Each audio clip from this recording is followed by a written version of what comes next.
Aqui vamos nós, sobre duas pernas, todos pomposos e orgulhosos.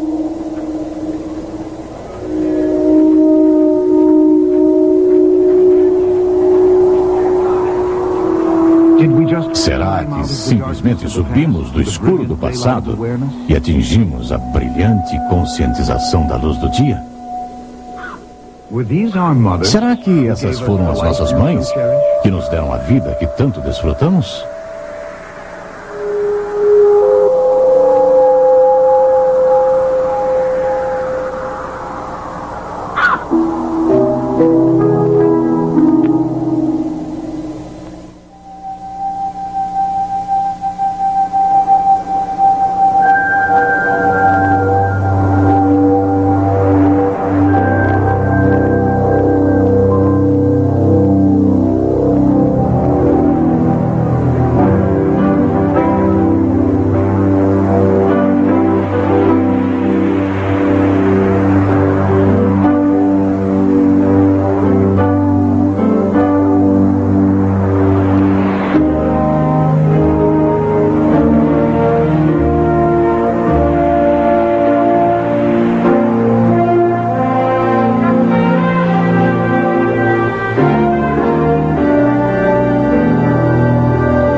Aqui, nesse velho rio, o Sr. Charles Dawson encontrou o fóssil do crânio do homem de Piltdown em 1912 e 1913. Ora, o homem sempre se interessou em saber de onde veio. O homem moderno é como o homem ancestral nesse respeito. Minha filhinha, assim que começou a acordar para as coisas, com 1 ou 2 anos de idade, fez sua primeira pergunta: papai, de onde eu vim? Como você responderia a uma dessas? Ora, os materialistas e os biólogos dizem que o homem se desenvolveu por evolução dos animais. E seus esforços agora são para encontrar esses elos perdidos entre os animais e o homem. Hoje já não se fala tanto em elos perdidos, fala-se a respeito de ancestrais comuns. Há a necessidade de encontrar evidências, é claro, para a prova e a fortificação da teoria da evolução. E quando nenhuma evidência foi encontrada, alguns cientistas, por humor, quem sabe, deram um jeitinho e inventaram as evidências. E aqui vemos como eles inventaram a evidência do estágio intermediário entre o homem e os macacos no crânio de Piltdown. O crânio de Piltdown é de um homem e a mandíbula foi preparada como a de um macaco. Então ela serviu por 35 anos como tal estágio intermediário, até que foi descoberto pelo pessoal que trabalha no Museu Britânico que o que havia era uma mandíbula de macaco acoplada a um crânio humano, e que foi uma brincadeira proposital deliberada. Há outros casos do mesmo tipo, como o homem de Nebraska. Nós hoje não queremos analisar essas falsas evidências, queremos ver as evidências, candidatas a serem realmente intermediárias entre o homem e os animais. Em todos os lugares do mundo, as pessoas estão tentando há anos encontrar evidências conclusivas para provar que o homem evoluiu do mundo animal. Primeiramente, as pessoas achavam que o homem Neandertal era um bom candidato para o elo perdido, mas hoje todos estão convencidos que o homem Neandertal foi totalmente humano. Um dos mais conhecidos candidatos de hoje é encontrado na África.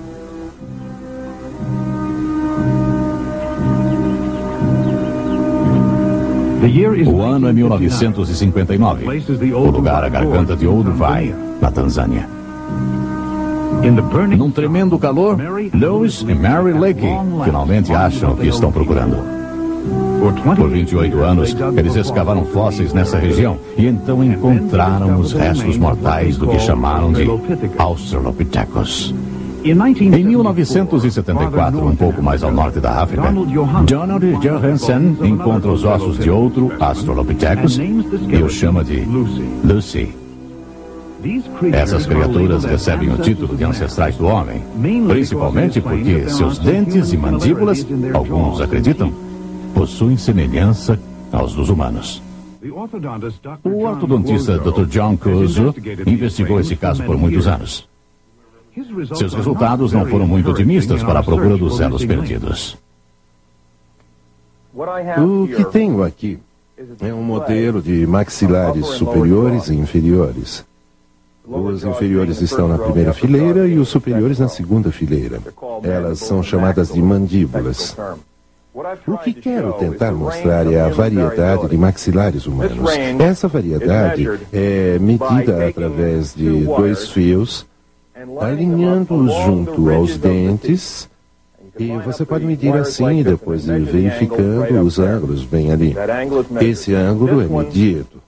Este apresenta 67 graus. Agora nós seguimos assim por essa curva e vemos que no final dela temos praticamente arcadas paralelas. Temos um conjunto quase paralelo de dentes. Esse é de um ser humano. Assim como todos esses moldes aqui são dos meus clientes ou foram no passado. Essa menininha tem um ângulo de 10 a 12 graus entre as duas fileiras de seus dentes inferiores. Isso é muito comparável a esse chimpanzé, o maxilar inferior de um jovem chimpanzé. Como podem ver, eles são parecidos, são muito semelhantes. Verificando-os, então, muitos já tentaram dizer que se pode distinguir cada espécie pelos ângulos.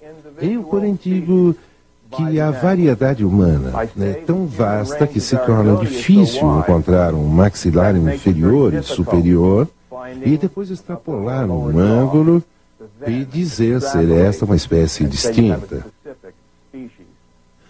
Portanto, quando vejo uma cabeça, por exemplo, como a do Australopithecus, que tem a configuração de um macaco na parte do crânio, mas muitos de seus dentes parecem humanos, eu não tento categorizar as espécies pelos seus dentes ou pela forma de suas arcadas, sejam elas hominídeas, ou de um homem mesmo, ou macaco, ou um gorila.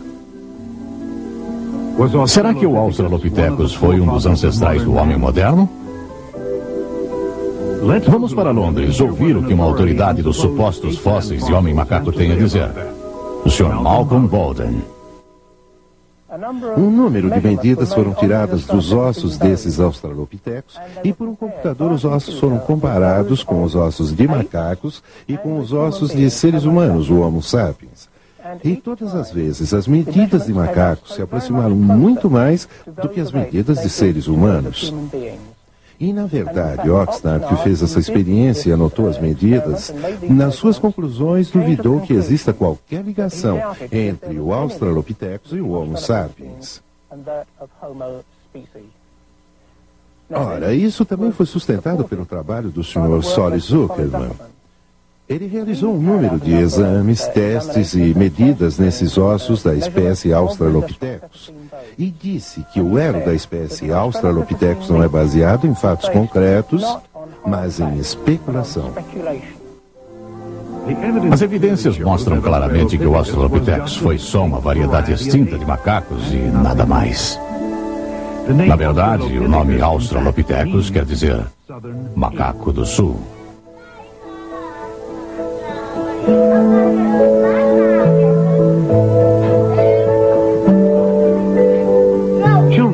As crianças brincam. A argila toma formas fantásticas. Com canetas e giz de cera, elas desenham e coloram coisas lindas. E ao se tornarem adultos, elas continuam ainda a desenhar e negociar contratos e projetos de casas lindas.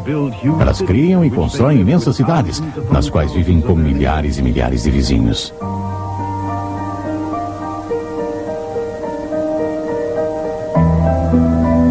Seu gênio na técnica aparentemente pode fazer qualquer coisa, até voar mais alto e com maior velocidade que os próprios pássaros.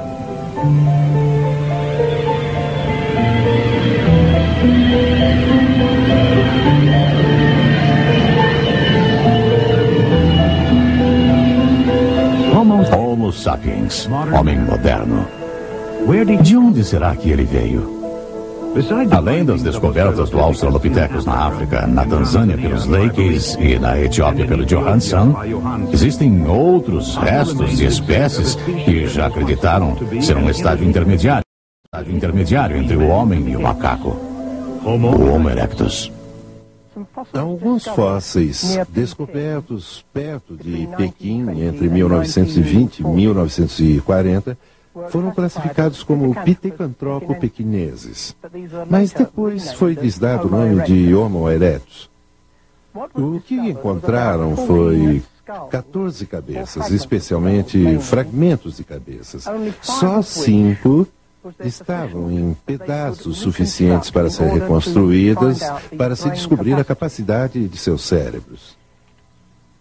Essa foto mostra uma das cabeças mais completas. Essa é a de número 11, e aqui você pode ver a massa que foi usada entre os pedaços. Essa cabeça foi adicionada aqui com ossos do rosto a alguns centímetros de distância. A cabeça foi totalmente reconstruída e essa mandíbula veio de escavações a uns 25 metros de distância. Nessa cabeça básica foi modelada a face de uma mulher e a chamaram de Nellie. Agora, essa foto e essa reconstrução são as mesmas que receberam grande publicidade.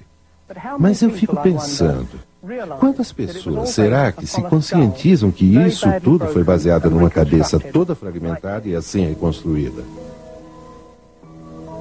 As cabeças não só foram reconstruídas nessa base de alguns fragmentos, mas as faces mais ou menos humanas foram resultado de uma imaginação de artista. Quando os artistas têm alguns ossos de macacos, eles tentam normalmente fazer a reconstrução parecer tão humana quanto possível para dar aquela aparência especial, fazendo-a encaixar muito bem no esquema evolucionário. Semelhantemente, quando têm ossos humanos, eles frequentemente usam de liberdade artística para fazer a reconstrução aparentar o mais possível um macaco. É impossível dizer quanto cabelo a pessoa tem ao olhar os seus ossos. Nem uma caveira completa não pode nos indicar os formatos exatos do nariz, dos olhos, dos lábios, das orelhas.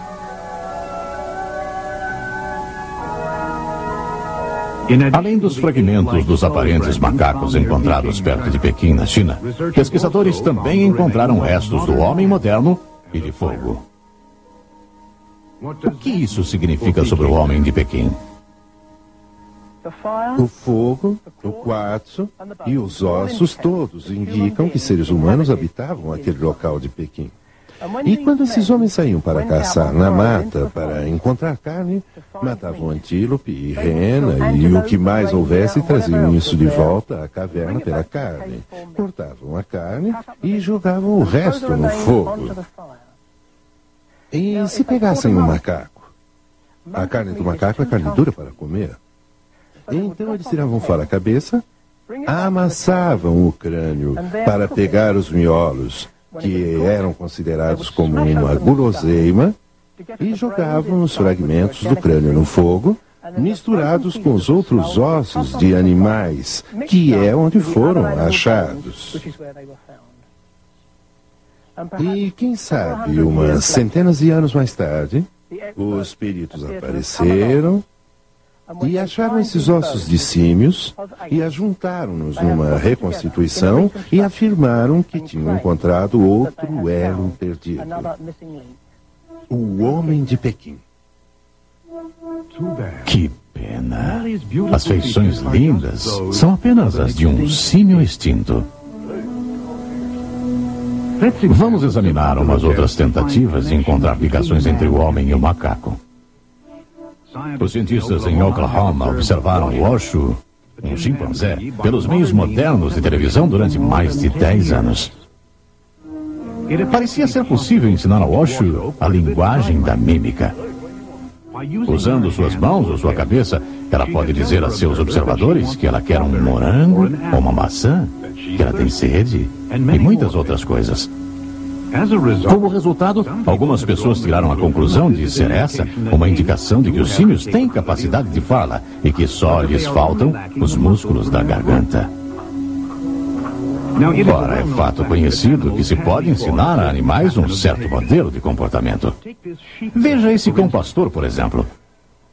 Ouvindo os assovios de seu dono, ele dirige o rebanho para onde o pastor quer.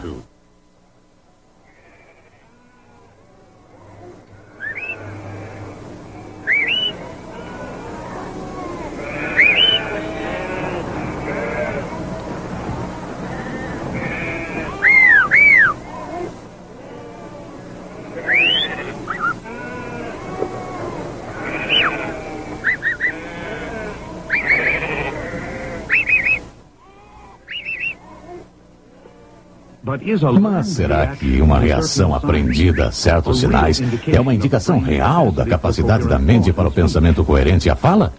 Claro que não, definitivamente. O vão entre o homem e o animal é grande demais para ser atravessado. A grande dificuldade é que existe uma grande lacuna entre o homem e os animais. O homem tem um computador que controla sua linguagem e tem um centro de fala no cérebro que o animal não tem. Muitos protestam quando falamos desse jeito, porque um animal pode aprender um vocabulário, um cachorro pode aprender os assovios do seu dono e reagir de acordo, e eles poderão se comunicar um com o outro. Um golfinho pode aprender a linguagem da mímica. O macaco, o Washoe, por exemplo, na América, dizem ter aprendido uma linguagem de mímica. Um animal pode aprender um vocabulário, mas ele não aprende a língua gramatical. E essa é a grande dificuldade, pois fazer isso requer um computador muito complexo. E nenhum estágio intermediário foi encontrado para se encaixar entre um animal falante, que é o homem, e o animal que não fala. O vão é muito grande, mas hoje ainda estão procurando esses intermediários entre animais e o homem no meio científico.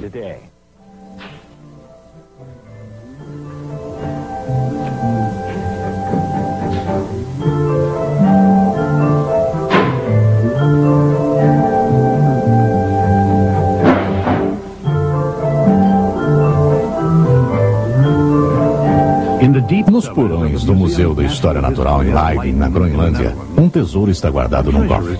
Ossos fossilizados encontrados por um holandês, Eugène Dubois. A história é assim.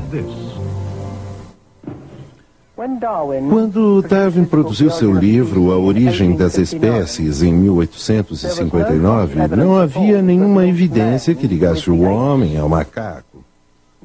Ora, Eugène Dubois foi para o Oriente em meados de 1880 e contou a amigos que ele estava indo especialmente para encontrar o elo perdido. Ele finalmente chegou a Jávila e encontrou duas caveiras muito parecidas com as de humanos, conhecidas como Wadjak, mas eram tão humanas que não pôde usá-las de jeito nenhum. Em 1891, ele encontrou um crânio e um ano depois, a 15 metros de distância, ele encontrou um osso de perna muito parecido com a de um ser humano. Eventualmente, Dubois decidiu que o osso da perna estava junto com o crânio e que havia encontrado um macaco que andava ereto e ele o chamou de Pithecanthropus erectus.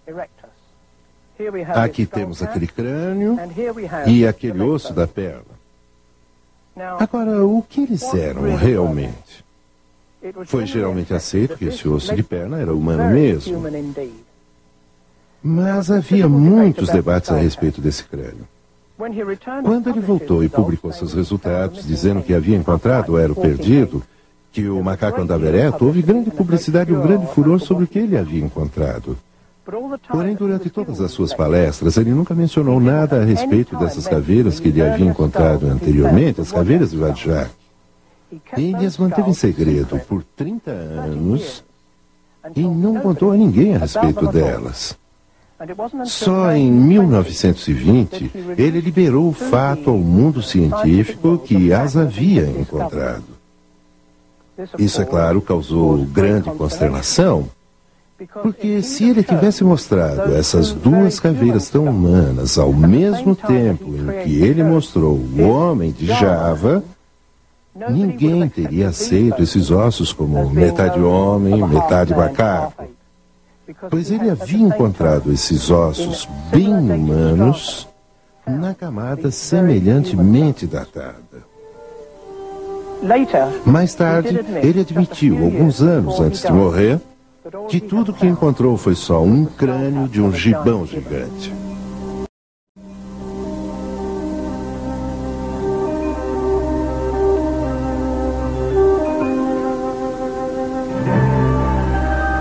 Alguns fragmentos de um extinto gibão gigante em Java, restos de um macaco do sul, Australopithecus, encontrado na África, como as descobertas dos Lakes e de Johansson, que chamou-se o etíope Australopithecus de Lucy.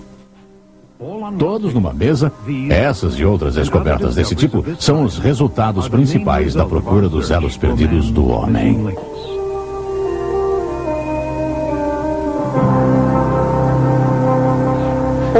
Todos esses fragmentos de fósseis que olhamos até agora, eu os considero todos de macacos.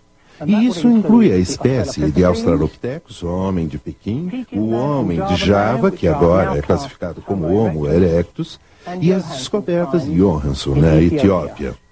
Todos simplesmente macacos.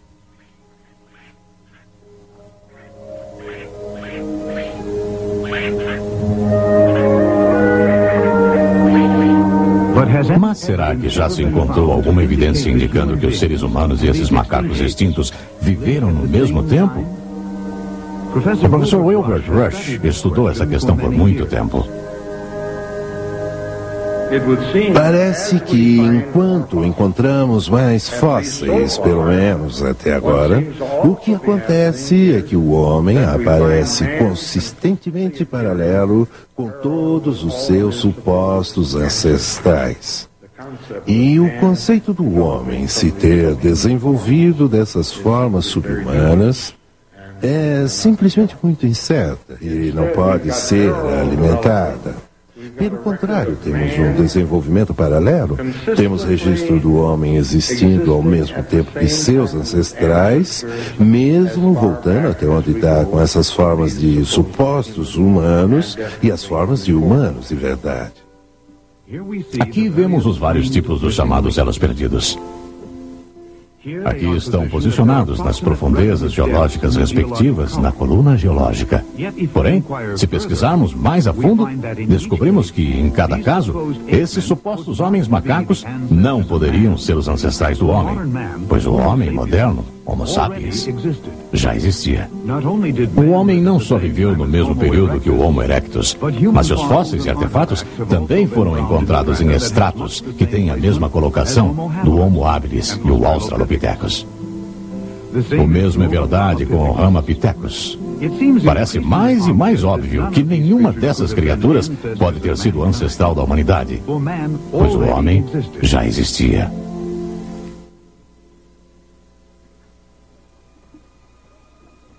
Nossas crianças são frequentemente ensinadas que existem evidências abundantes que o homem evoluiu de ancestrais como macacos. A elas são mostradas figuras imaginativas que dizem descrever exatamente como se pareciam os supostos ancestrais. Mas onde estão os fatos? Será que o homem evoluiu? Se assim fez, não parece ter deixado evidência alguma em registros fósseis. O elo perdido entre o homem e os macacos, como o suposto elo entre todos os animais e grupos de plantas, ainda estão faltando. O que podemos dizer pelas evidências até agora é que o homem sempre foi homem e os macacos sempre foram macacos. Os antropólogos, falhando ao não encontrar fatos em fósseis para sustentar a transição homem-macaco, voltaram-se para um novo campo de pesquisa chamado de taxonomia molecular. Esses pesquisadores descobriram que as faixas nos cromossomos e algumas das proteínas do sangue do chimpanzé e do ser humano são bem semelhantes. Será que esse fato sugere um ancestral comum? Não necessariamente, pois há mais de uma maneira lógica para interpretar essas similaridades. Certamente seria lógico o criador usar projetos semelhantes para as estruturas que serviriam propósitos semelhantes. Além do mais, o número de cromossomos que deveria ser ligado à evolução não mostra qualquer sinal de evolução. O número de cromossomos não tem nenhuma relação com um tipo qualquer de ordem em crescente evolução.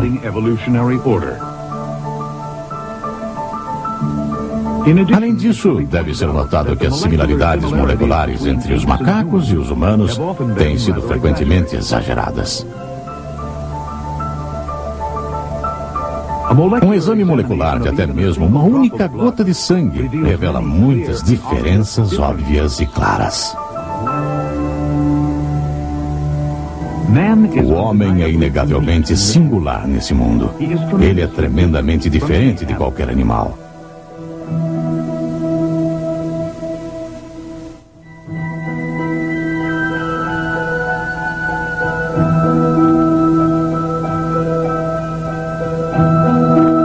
O Homo sapiens, homem moderno, criado como um ser perfeito, lentamente está se degradando rumo à escuridão. Mas sua singularidade ainda é clara. É clara especialmente no seu poder de criar.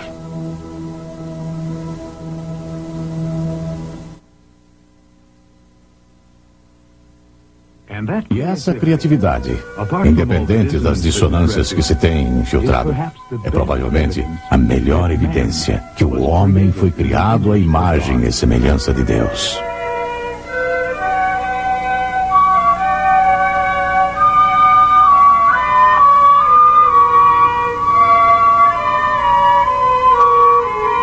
O homem e o macaco certamente aparentam-se em forma, mas não em parentesco. Professor Wilder Smith. Ora, todas as evidências que temos no momento nos apontam ao fato de que ou temos macacos extintos e existentes, ou temos homens extintos e existentes. Temos macacos inteligentes e temos macacos menos inteligentes, e o mesmo pode ser dito do homem. Mas os dois jamais se encontrarão. Eles são macacos e permanecem macacos, e o homem permanece homem. Ora, se formos ao jardim zoológico e ficarmos em frente à gaiola dos chimpanzés, encontraremos pessoas lá rindo deles porque veem as semelhanças. Ali existem homologias. Mas não sejamos enganados por homologias, pois semelhanças podem aparecer facilmente pelo fato de que existe o Criador em comum que criou tudo. E eu, pessoalmente, acredito que os genes, que são os desenhos e projetos que fizeram as formas variadas e as espécies, só podem surgir de um Criador que criou-as todas. É por isso que existem as semelhanças e homologias que, na verdade, encontramos na biologia de hoje.